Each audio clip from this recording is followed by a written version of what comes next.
स्वयंपाकघर म्हणजे आपल्या घराचा ऊर्जा स्रोत. याच ठिकाणापासून आपल्याला जीवन जगण्याची ऊर्जा मिळते. जर आपण हे ऊर्जा स्रोत नीट नाटके ठेवले नाही तर त्याचा काय परिणाम होऊ शकतो. तसेच जर आपण आंघोळ न करता स्वयंपाक करत असाल तर त्याचा सुद्धा संपूर्ण घरावर परिणाम होऊ शकतो, याची आपल्याला अजिबात कल्पना नसते. याचा विचारही अजिबात आपण करत नाही. काही दिवसांनी आपल्या घरात वेगवेगळ्या गोष्टींचा त्रास आपल्याला सुरू होतो आणि या त्रासापासून वाचण्यासाठी अशा काही गोष्टी असतात ज्या करणं आपण टाळायला हवं. मग कोणत्या आहेत त्या गोष्टी? चला या व्हिडिओत खास जाणून घेऊयात. श्रोतेहो, अशा बऱ्याच गोष्टी असतात ज्या आपण स्वयंपाकघरात करू नयेत. जर त्या स्वयंपाकघरात केल्या गेल्या तर त्याचा त्रास संपूर्ण घरालाच होतो. स्वयंपाकघर हे आपल्या घरातील एक पवित्र स्थान आहे, ज्या ठिकाणाहून आपण आपल्या घरातून प्रत्येकाला ऊर्जा मिळत असते. तसेच त्या ठिकाणी अन्नपूर्णा देवीचा देखील वास असतो. ज्या घरावर अन्नपूर्णा देवी प्रसन्न असते त्या घरात आनंदाचे वातावरण असते. काही ठिकाणी अशा काही चुकीच्या गोष्टी होत असतात, त्यामुळे देवी अन्नपूर्णा घरातून निघून जाते. तसेच त्या घरात नेहमी अन्न पाण्याचा तुटवडा देखील जाणवतो. काही जणांना उठल्यावर लगेच चहा पिण्याची सवय असते आणि मग आंघोळ न करता चहा बनवला जातो, परंतु त्यामुळे घरात अशुद्धी निर्माण होते. सर्वांना सकाळी कामानिमित्त लवकर बाहेर जायचे असते, मान्य आहे. मात्र अशा वेळेस सुद्धा आंघोळ न करता घरात स्वयंपाक केला तर ती गोष्ट चुकीची आहे. आंघोळ न करता केलेला स्वयंपाक हा अशुद्ध मानला जातो.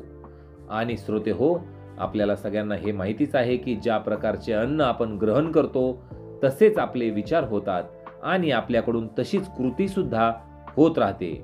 आणि आंघोळ न करता शिजवल्या गेलेल्या अन्नाची पवित्रता राहत नाही.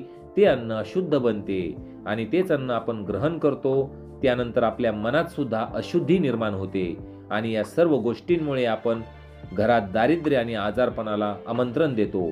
म्हणूनच स्वयंपाकघरात प्रवेश करण्याआधी आंघोळ करावी आणि त्यानंतरच आपण जे किचन आहे ते झाडून स्वच्छ करावे आणि मग कामाला सुरुवात करावी. अन्न हे पूर्ण ब्रह्म आहे, त्यामुळे हे अन्न तयार करताना स्वयंपाकघर स्वच्छ आणि सुंदर ठेवावे. काही घरात रात्रीच्या वेळी जेवणानंतर भांडी तशीच ठेवली जातात खरकटी, त्यामुळे वातावरण दूषित होते. घरातील लोके आजारी पडण्याची शक्यता असते, त्यामुळे रात्री जेवण झाल्यानंतर सर्व भांडी आपण लगेच धुवून टाकावीत. स्वयंपाक झाला की आधी देवाला नैवेद्य दाखवावा.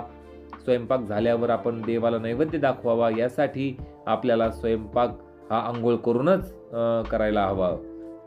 आपण जर देवाला नैवेद्य दाखवून अन्न दिले तर ते नुसते स्वयंपाक न राहता त्यात देवाचा प्रसाद होतो. मात्र हे सर्व तेव्हाच शक्य आहे जेव्हा आपण आंघोळीनंतर स्वयंपाक करू. त्यामुळे आंघोळीनंतरच स्वयंपाक घरात प्रवेश करावा. महिलांना देखील माझी विनंती आहे की आपण खास ही जी मी तुम्हाला टिप्स सांगितली आहे ही आपण फॉलो करावी. धकाधकीच्या धावपळीच्या जीवनात बऱ्याच महिलांकडून या नियमांचे पालन केले जात नाही आणि नंतर मग त्यांना प्रश्न पडतात की असे का होते. तर हा व्हिडिओ पाहिल्यानंतर मला पूर्ण खात्री आहे की आपण आता आंघोळ केल्यानंतरच स्वयंपाकघरात प्रवेश कराल. धन्यवाद.